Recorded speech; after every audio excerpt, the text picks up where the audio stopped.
Peoples party के रहनुमा आजिज धामरा ने मुस्लिम लीग नून को तहजीब सीखने का मशवरा दे दिया। साथ ही खबरदार किया कि अगर नून लीग के होश ठिकाने ना आए तो सबक सिखाने को तैयार हैं।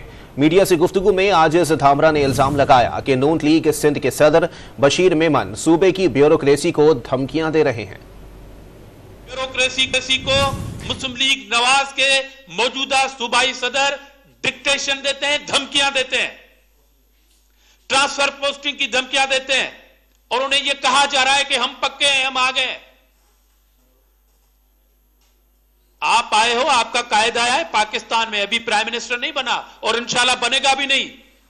आप हमारी लीडरशिप के खिलाफ नाम ले लेके अगर बात करेंगे तो मरियम नवाज पे बात हमें भी करना आती है, नवाज शरीफ पे बात हमें भी करना आती है।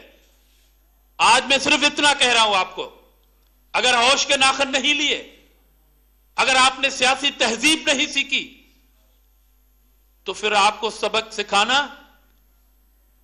और आपके तमाम आपकी लीडरशिप के बारे में बात करने के लिए ज़बान हमें भी है।